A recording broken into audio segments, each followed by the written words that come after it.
Imaginez, la nuit est tombée sur une forêt médiévale. Il n'y a aucune route, aucun village, seulement un sentier qui serpente entre les arbres.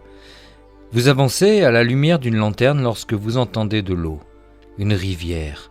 Vous approchez et sur l'autre rive, quelque chose brille, une lumière rouge, presque comme une pierre précieuse. Vous faites quelques pas, la lumière disparaît, puis réapparaît quelques mètres plus loin. Soudain, quelque chose bouge dans les roseaux. Un corps immense et couvert d'écailles glisse lentement hors de l'eau. Deux ailes se déploient, une longue queue frappe la surface de la rivière. Et cette étrange lumière rouge, vous comprenez maintenant d'où elle provient. Elle appartient à la créature. Vous connaissez les dragons, vous connaissez les griffons, vous connaissez les basiliques, mais dans les campagnes françaises et européennes, nos ancêtres racontaient également l'existence d'un autre monstre, une créature qui dormait près des rivières, protégeait des trésors et portait parfois une pierre précieuse extraordinaire. C'est la Vouivre. Je suis l'écrivain Laurent Dins, l'auteur de la saga Fantasy Gayala que vous pouvez découvrir en cliquant sur le lien qui est dans le descriptif du podcast. Je vous souhaite à tous une très bonne écoute. N'hésitez pas à partager, commenter, liker et vous abonner.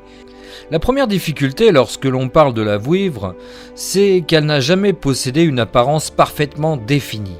Selon les régions et les époques, elle change. Parfois, c'est un immense serpent. Ailleurs, elle possède des ailes. Dans certaines représentations, elle ressemble davantage à un dragon. Et c'est justement ce qui la rend passionnante, parce que la Vouivre appartient à cette immense famille de créatures serpentines qui traversent les mythologies européennes. Son nom est apparenté à des termes anciens désignant notamment la vipère ou le serpent. Au fil des siècles, l'animal réel et la créature fantastique semblent s'être mélangés. Imaginez un paysan du Moyen-Âge. Il connaît les serpents, il sait que certains sont venimeux, il les voit disparaître sous les pierres ou dans les hautes herbes. Ajoutez quelques générations de récits racontés au coin du feu et le serpent devient gigantesque. Puis on lui ajoute des ailes, puis un trésor et finalement une légende est née. Mais certaines traditions lui attribuent une caractéristique beaucoup plus étrange, un joyau, une pierre précieuse parfois appelée escarboucle. Selon certaines légendes régionales, la Vouivre porterait cette pierre brillante sur son front, ou l'utiliserait comme une sorte d'œil, et évidemment les hommes veulent s'en emparer. Bah oui, forcément. Parce qu'une pierre appartenant à une créature surnaturelle ne peut pas être une pierre ordinaire. Elle devient un trésor, un objet capable d'apporter richesse et pouvoir à celui qui la possède. Mais il existe un problème. Pour voler l'escarboucle, il faut approcher la Vouivre. Certaines histoires racontent qu'elle retire son joyau lorsqu'elle va se baigner. Et c'est à cet instant précis qu'un humain suffisamment courageux ou suffisamment inconscient peut tenter de le voler. Vous reconnaissez peut-être quelque chose. Le même mécanisme apparaît dans énormément de légendes. Une créature possède quelque chose de précieux, l'homme le convoite et la catastrophe commence. Finalement, le véritable monstre de l'histoire n'est pas toujours celui que l'on croit. La Vouivre est très souvent associée aux rivières, aux étangs, aux sources et aux zones humides. Et ce détail est extrêmement intéressant, parce que l'eau possède une place particulière dans les légendes. Elle donne la vie, elle peut également tuer. Une rivière paisible peut devenir dangereuse après un orage. Un étang peut sembler sans profondeur, alors qu'il ne l'est pas. Les marais dissimulent ce qui se trouve sous leur surface. Pendant des siècles, l'eau représentait donc un espace indispensable, mais mystérieux. Et l'être humain adore placer des créatures là où son regard ne peut pas aller. Sous l'océan, le kraken, dans les marais, l'hydre, et dans les profondeurs des lacs, des monstres aquatiques. Et près des rivières européennes, la Vouivre. Le monstre donne un visage au danger. Ne va pas près de cette rivière-là la nuit. Pourquoi ? Parce qu'il y a la Vouivre vivi. Pour un enfant du Moyen-Âge, c'est probablement beaucoup plus efficace qu'un panneau indiquant « baignade interdite ».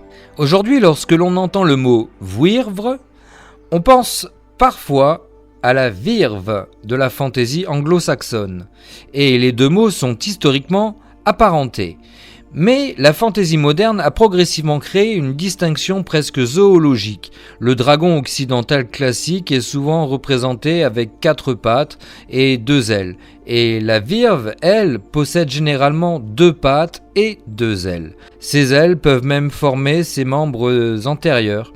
C'est devenu une sorte de convention graphique dans les jeux vidéo, les illustrations et certains univers fantastiques. Mais il faut être prudent. Les légendes anciennes ne fonctionnent pas avec un manuel de zoologie fantastique. Un conteur médiéval ne se demandait pas « Mon dragon possède-t-il 4 ou 6 membres ?» Les formes variaient, les récits voyageaient, les artistes interprétaient. Notre besoin moderne de classer toutes les créatures fantastiques en espèces parfaitement définies est finalement assez récent. Et personnellement, je trouve cela fascinant. Nous avons transformé les monstres de nos ancêtres en véritables bestiaires.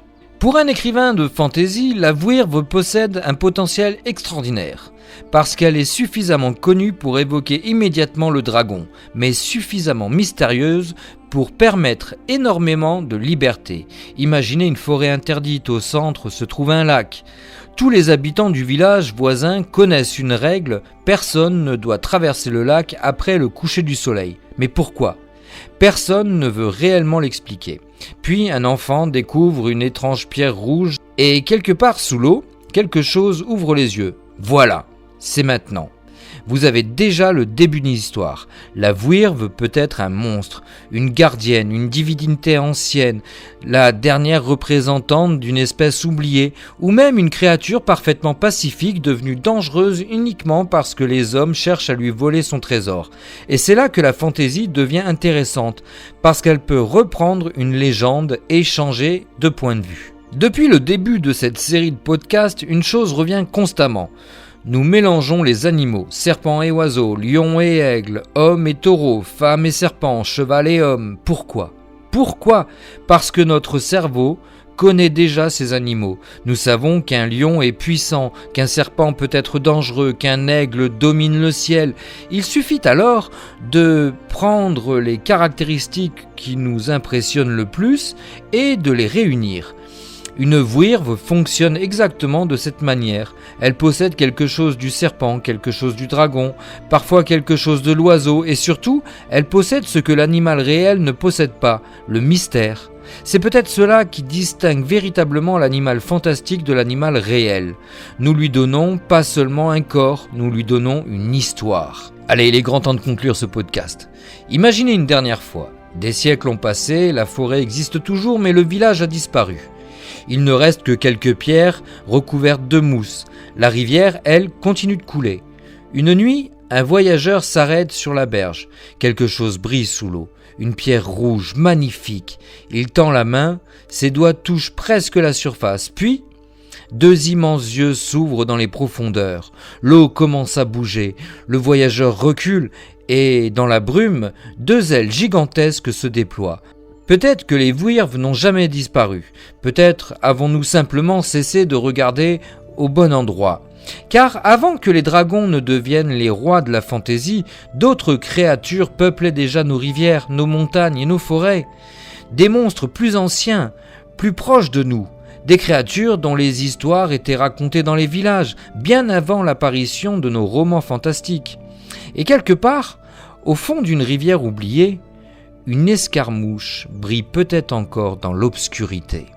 Je suis l'écrivain Laurent Dins, l'auteur de la saga Fantasy Gaiala, et j'ai été extrêmement heureux de vous présenter ce nouvel animal fantastique. Je vous souhaite à tous un très bon week-end et on se retrouve mercredi pour un nouveau podcast sur les écrivains.